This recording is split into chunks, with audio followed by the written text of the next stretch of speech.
আমার দুষ্টু মিষ্টি কলিজার বন্ধুরা, আমি কোয়েল চলে এসেছি নতুন একটি মজাদার গল্প নিয়ে, তাই গল্পটি শোনার আগে অবশ্যই হেডফোন ব্যবহার করো। কেননা আজকের গল্পটি শুনলে তোমাদের বেরিয়ে যাবে। তাহলে চলো আজকের গল্পটি শুরু করি।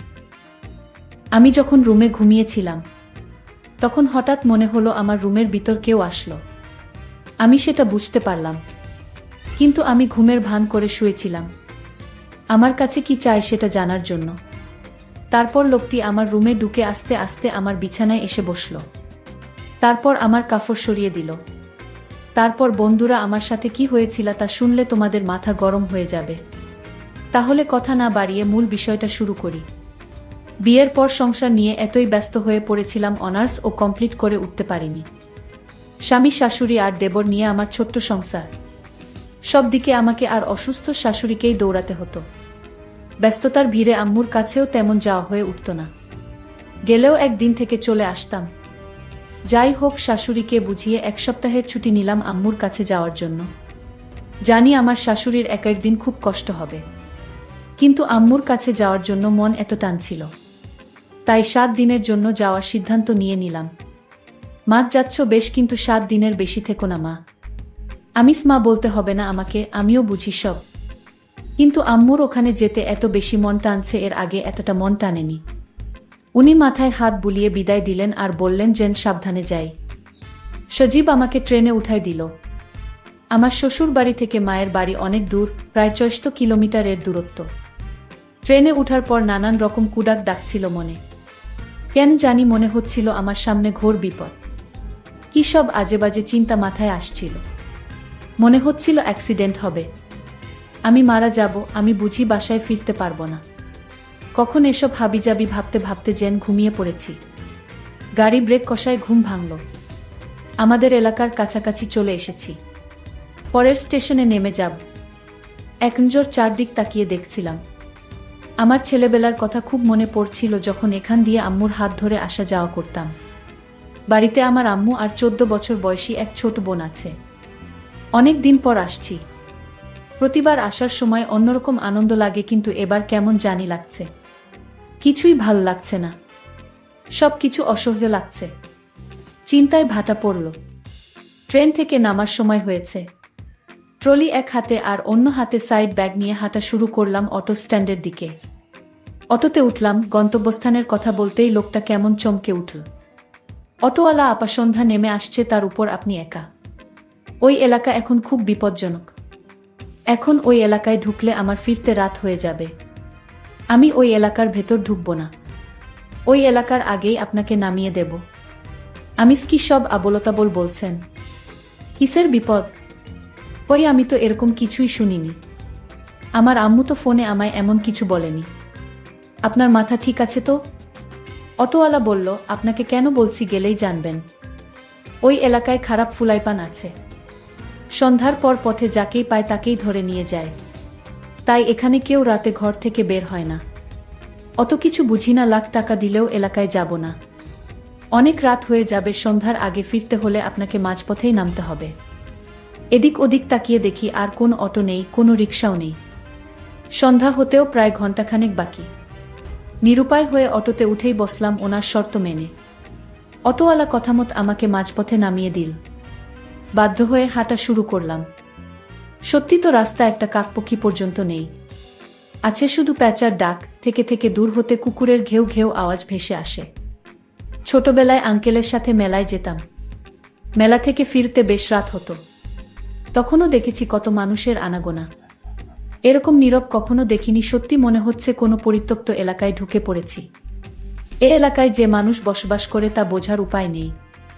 অনেকক্ষণ ধরে হেঁটে ক্লান্ত হয়ে পড়েছি, কিন্তু লোকটার কথাই ঠিক, এই এলাকার কেউ বের হয় না।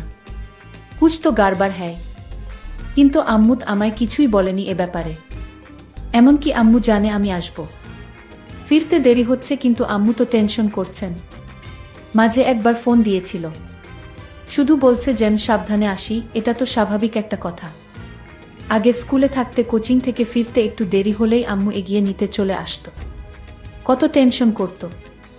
সব কিছুই অদ্ভুত লাগছিল।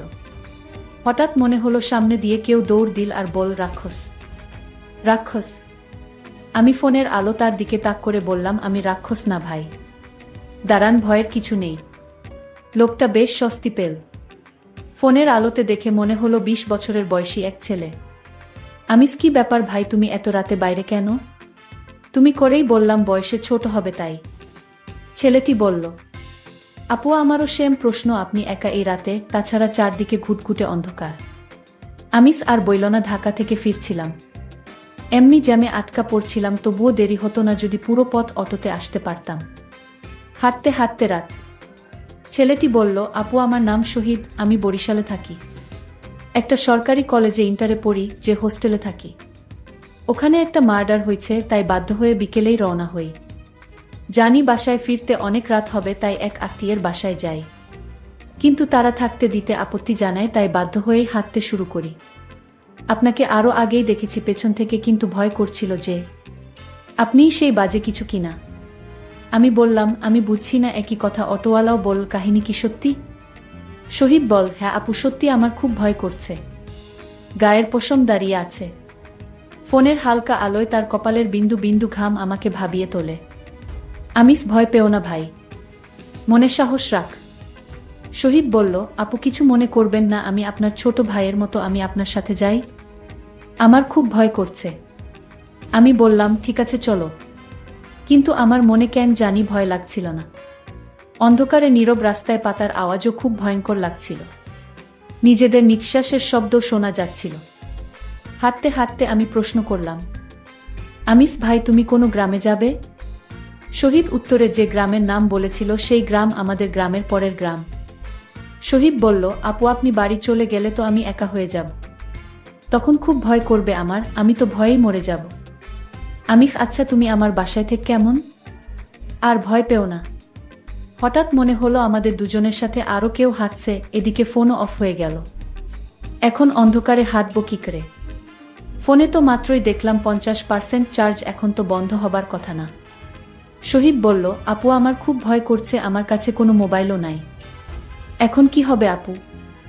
আমিস, মনে সাহস রাখ ভাই, কিছুই হবে না, আর 10 মিনিট হাঁটলেই আমাদের বাড়ি। অন্ধ মানুষের মতো ঠিকই আমি রাস্তা চিনিয়ে নিয়ে যেতে পারব তোমায়। আল্লাহকে স্মরণ করো। শহীদ, আপু আপনার কি মনে হচ্ছে না এখানে তৃতীয় কোনো ব্যক্তি আছে? আমিস, কই না তো, তোমার মনের ভুল। সত্যি বলতে আমিও কারো উপস্থিতি টের পাচ্ছিলাম আমাদের পেছনে কেউ হাঁটছে। আমি হাঁটার গতি বাড়িয়ে দিলাম। হঠাৎ মনে হলো সামনে চুল লম্বা কেউ এসে পড়ল। আমি জ্ঞান হারিয়ে ফেললাম। জ্ঞান ফেরার পর নিজেকে ঘরে আবিষ্কার করলাম। সামনে আম্মু আর ছোট বোন। ঘড়ির দিকে তাকিয়ে দেখি রাত 12টা বাজে। আম্মু, এই উঠতে হবে না, তোর ফিরতে দেরি দেখে তৃষা তোকে এগিয়ে আনতে যায়, গিয়ে দেখে তুই অজ্ঞান হয়ে আছিস। আমিস, ও এই রাতে বের হলো আর তুমি বের হতে দিলে? তার উপর কিছু বাজে ছেলে নাকি এসেছে এলাকায়। আর আমাকে তো তুমি বিয়ের আগে দিনেও কোথাও একা ছাড়তে না। আম্মু, এখনো তোর সেই পাল্লা দেওয়া অভ্যাস গেল না পাগলি? আমার বোনের দিকে তাকিয়ে দেখি ওর মুখে এক ঝলক হাসি। হঠাৎ শহীদের কথা মনে পড়ে প্রাণটা চমকে উঠল। আমিস, হ্যাঁ রে তৃষা, তুই কি আমাকেই শুধু পেয়েছিস? সাথে আর কাউকে দেখিসনি? তৃষা বলল, কই না তো, শুধু তুমিই ছিলে। পুরা রাস্তা খালি ছিল, কাকপক্ষীও ছিল না। আমার বুকের ভেতরটা কেমন চমকে উঠেছিল। ছেলেটা তাহলে ওই কারো শিকার হয়েছে। আর ঘুম আসছিল না। আম্মু আর তৃষা চলে গেল ওদের রুমে। আমার শুধু বারবার শহীদের কথাই মনে পড়ছিল। কান্না চলে আসলো চোখের কোণে। কাঁদতে কাঁদতে কখন যে ঘুমিয়ে পড়েছি টেরই পাইনি। মধ্যরাতে ঘুম ভাঙল। ঘরে কেমন একটা গন্ধে গা গুলিয়ে আসছিল। হঠাৎ কারো শব্দ শুনতে পেলাম ড্রয়িং রুম থেকে।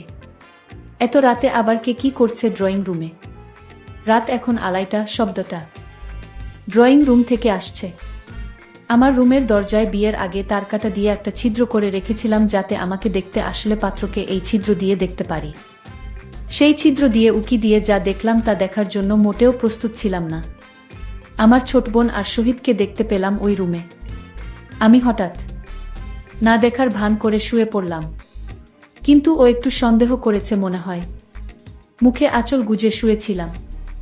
দেখলাম ও আমার রুমে আসল আমাকে শুয়ে থাকতে দেখে চলে যাচ্ছিল।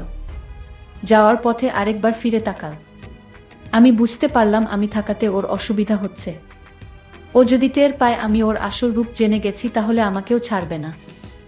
আর এই ব্যাপার নিয়ে আমাকে ঘাটতে হবে। এ বাড়িতে থাকলে আমি চিন্তা করব আর ওর চোখে ধরা পড়ে যাব। তাই আগে বাড়ি থেকে বের হতে হবে। আর চিন্তা করতে লাগলাম, আজ শহীদ আর তৃষা ওই রুমে কি করে তা আমি হাতে নাতে ধরব। সারা রাত জেগে পার করে দিলাম। ভোরবেলায় আম্মু আর তৃষার কথা কাটাকাটিতে ঘুম ভাঙল। ওনারা উভয় আস্তে আস্তে কথা বলছিল যাতে আমি না শুনি, কিন্তু আমি আড়ি পেতে শুনে নিলাম। আম্মু, তোর এই নোংরা অভ্যাস কবে শেষ হবে? আমি শুধু তোকে হারানোর ভয়ে চুপ করে আছি। তুই জানিস আমি তোকে নিজের চেয়েও বেশি ভালোবাসি।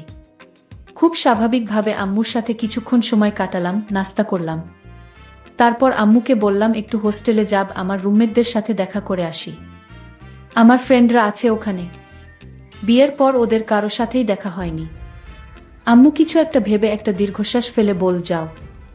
একটা সাইড ব্যাগে 2টা 3 পিস আর টুকটাক জিনিস নিয়ে বের হলাম হোস্টেলের উদ্দেশ্যে। বাসা থেকে বের হয়ে হাঁটতে থাকলাম। এক মনে নিচের দিকে তাকিয়ে হাঁটছিলাম। পেছন থেকে কেউ ঐশী ঐশী বলে ডাকছে শুনছিলাম, কিন্তু কেন জানি সাড়া দিচ্ছিলাম না। চিন্তায় যেন অন্য জগতে হারিয়ে গেছি। এবার খুব কাছ থেকেই ডাক শুনলাম। চিন্তায় ভাটা পড়ল। খুব পরিচিত কারো কণ্ঠ, কিন্তু মনে করতে 5 সেকেন্ড লেগে গেছে, 2 বছর পর দেখে। শিরিন, কেমন আছিস তুই? বিয়ে করে তো পর করে দিলি। তোর বর তোকে বিয়ে না করলে বুঝলি এতদিনে তোকে বউ করতাম। কিন্তু দেখ, তোর বর তোকে চিলের মতো ছো মেরে নিয়ে গেল। শিরিন আমার ছোটবেলার বন্ধু, ক্লাস 6 থেকে অনার্স, একই স্কুলে কলেজে ও একই ভার্সিটিতে পড়েছি। পরে একসময় তিতুমির কলেজের এক মেয়ের সাথে ফেসবুকে ওর প্রেম হয়। মেয়েটাকে ওর পাশে একদমই মানাচ্ছিল না। মুখের ওপর বলেই ফেলি কি পছন্দ করছিস। তখন ও বলে তুই প্রেম কর, তাইলে ওর সাথে ব্রেকআপ করে দেই।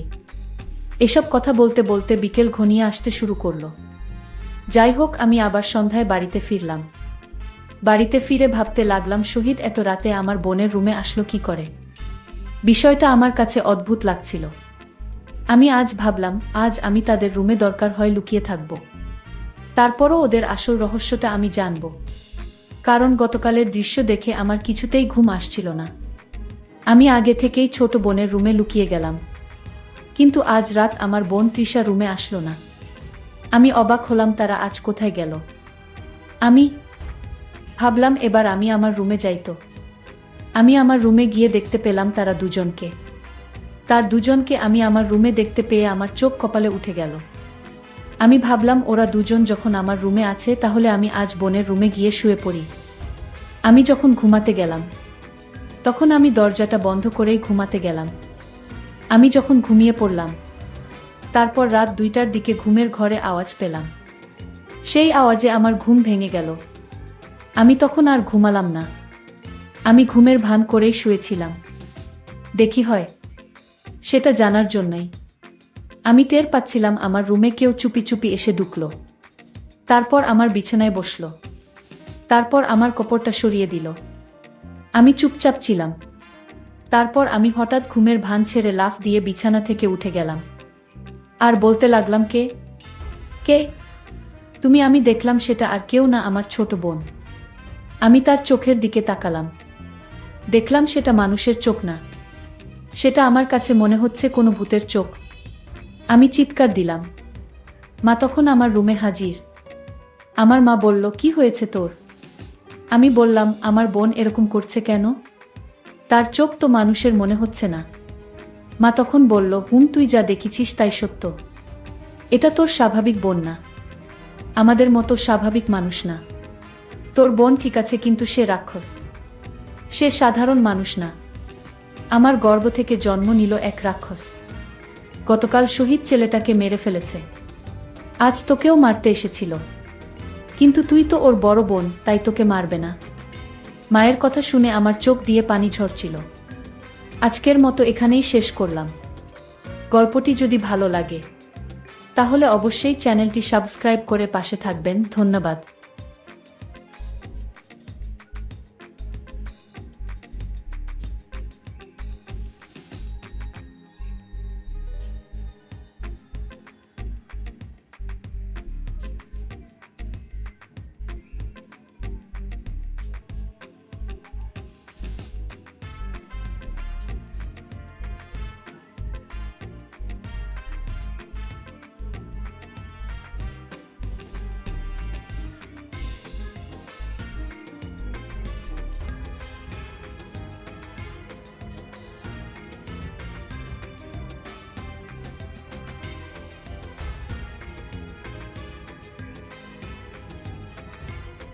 বন্ধুরা অনেক কষ্ট করে ভিডিও বানাই, ভিডিওটি ভালো লাগলে অবশ্যই লাইক করবে এবং আমাদের চ্যানেলটি সাবস্ক্রাইব করে পাশে থাকবে।